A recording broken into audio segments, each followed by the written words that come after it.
नमस्कार प्रेक्षकांनो, तुम्हा सर्वांचं आपल्या या यूट्यूब चॅनलमध्ये खूप खूप स्वागत आहे. तर मित्रांनो, सावळ्याची जणू सावली या मालिकेमध्ये कालचा जो एपिसोड झालेला आहे तो अत्यंत इंटरेस्टिंग असा झालेला आहे. अगदी पोट धरून हसावं की रडावं असा हा एपिसोड होता. तर मित्रांनो, आता घरामध्ये तिलोत्तमा आणि सावली दोघीच असतात. ती दुसरी येते म्हणजे ती पांढरी पाल ऐश्वर्या, आणि तिला मात्र सावलीला काही ना काही तिला इजा पोचवायची असते. सावलीला तिला त्रास द्यायचा असतो, त्यामुळे ती घरात शिरलेली असते. तिला सारंगने सक्त सांगितलेलं असतं, तू घरी जाऊ नको, तरी पण ती बिंडोबाई तिला मात्र सावलीचं काही ना काही नुकसान करायचं असतं, म्हणून ती घरात शिरलेली असते. इकडे त्या घरामध्ये 2 चोरसुद्धा शिरलेले असतात. त्यांना अशी मोठी काही चोरी करायची नसते, पण त्यांना 24,000ची गरज असते आणि तेवढेच त्यांना पैसे घ्यायचे असतात, त्यामुळे ते घरामध्ये आलेले असतात. ऐश्वर्याला सुद्धा माहीत नसते की घरात चोर आलेले आहेत, पण त्या चोरांना सगळं माहीत असतं. चोर म्हणत असतात की अरे, आपण तर ह्या घरामध्ये 2च बायका होत्या, एक म्हणजे ती गरीब गाय आणि दुसरी म्हणजे या घराची मालकीण. पण आता ही तिसरी, ही बिंडोकबाई कोण आली आहे पांढरी पाल म्हणून. आणि त्यानंतर ते दोघे किचनमध्ये लपलेले असतात. किचनमध्ये सावली आल्यानंतर ती जेवण बनवायच्या तयारीत असते, आणि सावलीला बघून जे आहे ते दोघं किचनच्या बाहेर निघालेले असतात. पण समोरून येते ती ऐश्वर्या आणि ते परत किचनमध्ये जाऊन सोफ्याच्या आड लपलेले असतात. ऐश्वर्या येते आणि सावलीला बघते आणि तिला गुपचूप तिच्या अंगावरती झुरळ टाकते. तिच्या केसामध्ये झुरळ टाकते आणि जाऊन सोफ्याच्या मागे लपते. हे 2 चोर हे सगळं बघत असतात आणि ते बोलत असतात की हे काय चालू आहे या घरामध्ये म्हणून.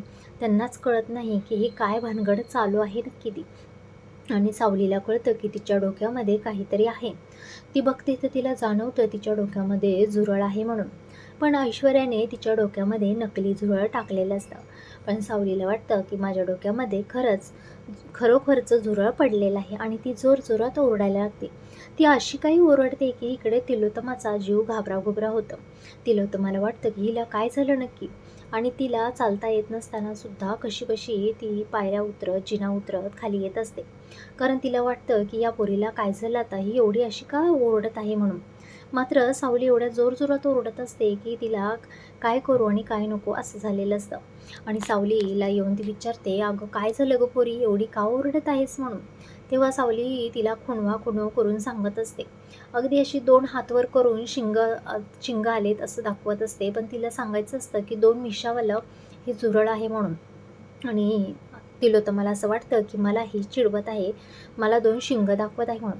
तेव्हा तिलोत्तमा तिला ओरडते आणि म्हणते, हे काय करतेस तू सावली, तू मला चिडवतेस का, तू माझा मजाक उडवतेस का, आणि मला जानबूजकर त्रास देण्यासाठी हे सगळं तुझी नाटकं चालू आहेत ना. तेव्हा सावली म्हणते, नाही नाही तिलोत्तमा मॅडम, माझ्या डोक्यामध्ये काहीतरी आहे, माझ्या डोक्यामध्ये झुरळ आहे. तेव्हा तिलोत्तमा म्हणते, काही नाही आहे तुझ्या डोक्यामध्ये. तेव्हा सावली म्हणते, अहो नीट बघा ना, इकडे आहे काहीतरी पडलंय बघा. आणि सावली जाऊन तिलोत्तमाला मिठी मारते. आणि त्यानंतर तिलोत्तमा म्हणते, अगं काय करतेस हे, सोड माझा पाय दुखतोय, सोड लवकर. आणि त्यानंतर सावलीला ती मागं करते आणि सावलीला म्हणते, बघू काय आण इकडे. आणि ती जी काही नकली झुरळ असतं ते काढते आणि सावली जोरजोरात त्याला बघून ओरडायला लागते. तर तिलोत्तमा म्हणते, अगं गप गप, हे नकली झुरळ आहे म्हणून, आणि घे उचल आणि तिकडे नेऊन टाक म्हणून. पण सावली काही ते झुरळ उचलायला तयार नसते. तेव्हा तिलोत्तमा तिला ओरडते आणि म्हणते, तुला सांगितलं ना एकदा, ते नकली झुरळ आहे म्हणून, उचल बघू ते लवकर आणि टाक तिकडे. मग सावली तिच्या ते पदराने झुरळ उचलते आणि तिकडे नेऊन टाकत असते. तेव्हा तिलोत्तमा तिला सांगते, आता काही नाही, गपचूप पाणी पी आणि शांत हो म्हणून. आणि त्यानंतर सावली म्हणते, अहो तिलोत्तमा मॅडम, तुमचा तर पाय दुखत होता, मग तुम्ही कशाला एवढ्या जिना उतरून खाली यायचं म्हणून. तेव्हा तिलोत्तमा म्हणते, आता हे पण मलाच विचारतो, किती जोरजोरात ओरडत होतीस, आणि मी काय तुझ्या काळजीपोटी आली नाही खाली. मला वाटलं काय झालं म्हणून म्हणून मी आले. आणि त्यानंतर मात्र तिलोत्तमा म्हणत असते तिला, की एवढ्या जोरजोरात ओरडत होतीस, मला वाटलं काय झालं म्हणून मी खाली आले. मला काही तुझी एवढी अशी काळजी नाही आहे, मी तुझ्यासाठी नाही आले. आणि त्यानंतर सावली मात्र तिच्याकडे बघून हसत असते. त्यानंतर सावली म्हणते, तिलोत्तमा म्हणते, ठीक आहे, मला आता नेऊन वरती रूममध्ये सोड, माझा पाय दुखायला लागलेला आहे, मला आता आराम करायचा आहे, सोडतेस ना लवकर आता. आणि त्यानंतर सावली मात्र तिचा हात पकडते आणि तिला रूममध्ये घेऊन गेलेली असते. इकडे आता सोप्याच्या मागून ऐश्वर्या बाहेर निघते आणि म्हणते, ही मूर्ख मुलगी आत्ता पण वाचली, आणि करायला गेले एक आणि झालं भलतंच असं झालं. की ह्या सावलीला त्रास द्यायला गेले, पण ही तिलोत्तमा आणि या दोघी तर हसत हसत वरती गेलेल्या आहेत. सावलीने मात्र तिलोत्तमाला मिठी मारलेली असते. एवढं सगळं या दोघींमध्ये आता चांगलं व्हायला लागलेलं असतं. मात्र ऐश्वर्या म्हणते की करायला गेले का आणि झालं भलतंच, पण आता असं होणार नाही. आता पुढचा डाव मी असा साधणार आहे की बघतच राहा. आणि तेवढ्याच्या पायामध्ये स्केटिंग येते. ती असते सारंगची आणि ती सारंगला बडबडायला लागते. हा सारंग पण ना त्याच्या वस्तू नीटसुद्धा ठेवत नाही. कुठे ना कुठे काही ना काही सतत पडलेलं असतं मग. आणि ती स्केटिंग उचलते आणि हातात म्हणते, हां, ह्या स्केटिंग जसं माझ्या पायात आलं ना तसं यावरून सावलीला जिन्यातून पाडलं तर. आणि ती असा विचार करत पुढच्या प्लॅनच्या तयारीला लागते. पण ते दोन चोर असतात ना, ते ह्या बाईचं सगळं बोलणं ऐकत असतात आणि ती म्हणतात, ही काय आहे येडी बाई म्हणून, हा किती प्लॅन करत आहे त्या बिचाऱ्या गायला आणि ह्या घरामध्ये चाललं काय आहे नक्की, ही नक्की कोण आहे आणि त्या बाईला का त्रास देत आहे, ती बिचारी गरीब किती गाय आणि ही पांढरी पाल. ते दोघं चोर म्हणतात, किती शातीर दिमागाची आहे ही बाई.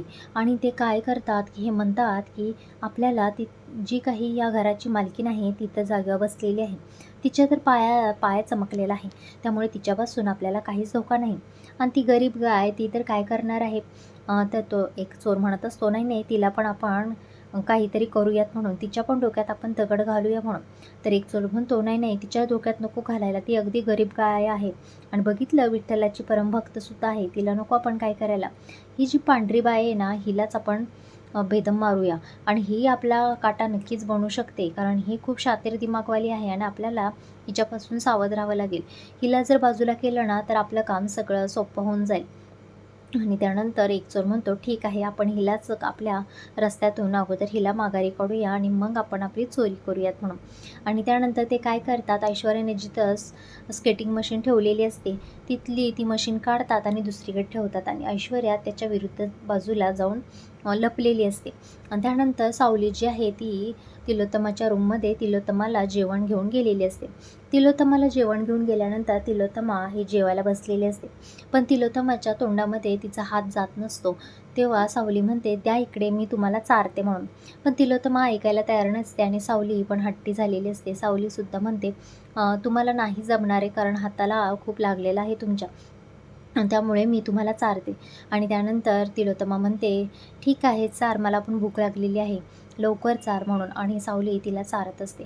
तेव्हा तिलोत्तमा तिला म्हणते, तू काय गं, तुला तर पोरे बरं वाटत असेल ना, की आजपर्यंत आपल्याला त्रास देणारी, उलटसुलट बोलणारी, आपल्याचा अपमान करणारी बाई आज आपल्या हाताना, माझ्या हाताने आज खात आहेत, आपल्या अंडरमध्ये राहून सगळं काही करत आहे, त्यामुळे तुला तर खूप बरं वाटत असेल ना. तुला बरं वाटत असेल की आज मी अशी बेडवरती पडून आहे म्हणून आणि तुला माझं सगळं करावं लागतं आहे ते. त्यानंतर सावली म्हणते, नाही हो तिलोत्तमा मॅडम, मला असं कधीच वाटलं नाही आणि इथून पुढे कधी वाटणारसुद्धा नाही आणि मी तुमच्याबद्दल असा विचार कधी केला देखील नाही. आणि ती सांगत असते की मलासुद्धा तुमच्याबद्दल वाईट वाटत आहे की तुमची आज ही अशी अवस्था झालेली आहे, पण मी माझं भाग्य समजेन की मला तुमची सेवा करायला भेटली आहे ती. त्यानंतर हिचं बोलणं ऐकून तिलोत्तमाला थोडंसं मनामध्ये चांगलं वाटत असतं. आणि त्यानंतर सावली म्हणत असते की मला माहीत आहे की मला हे सारंगने हमेशा तुमच्याबद्दल खूप काही सांगितलेलं आहे, की तुम्ही कसं मेहनत करून एवढी मोठी तुम्ही फॅक्टरी उभी केली, तुम्ही या बिझनेसमध्ये किती नावलौकिक मिळवलेलं आहे. जेव्हा तुम्ही बिझनेस स्टार्ट केला तेव्हा तुमच्याकडे काही देखील नव्हतं आणि तुम्ही तुमच्याच हिमतीवरती हे सगळं उभं केलेलं आहे. असं सारंग सर हमेशा तुमच्याबद्दल काही ना काही सतत सांगत असतात. त्यांना तुमचं खूप कौतुक वाटतं आणि खूप अभिमान देखील आहे की तुम्ही त्यांची आई आहात म्हणून.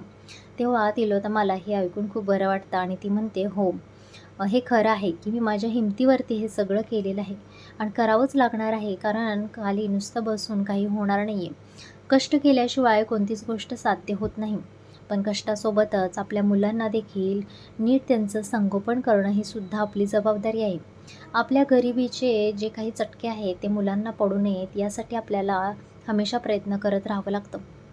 आणि तेव्हाच एक चांगला मुलगा, एक चांगला आपला एक माणूस बनू शकतो. आणि मी सुद्धा तेच केलेलं आहे.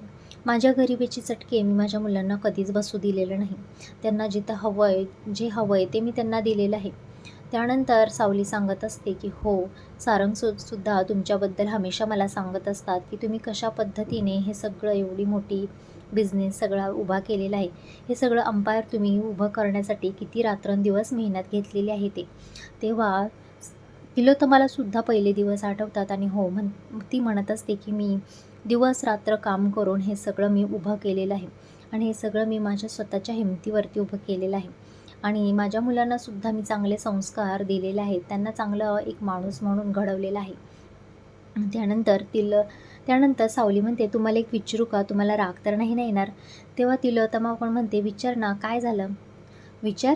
तेव्हा सावली म्हणते, की "मी असं ऐकलं होतं की सारंग सर लहानपणी खूपच मस्तीखोर होते म्हणून." तेव्हा तिलोत्तमालासुद्धा खूप हसायला येतं आणि म्हणते, "हो, माझा सारंग तर खूपच मस्तीखोर होता. खूप खोड्या काढायचा माझ्या आणि लपून बसायचा त्याच्या बाबांच्या पाठीमागे जाऊन."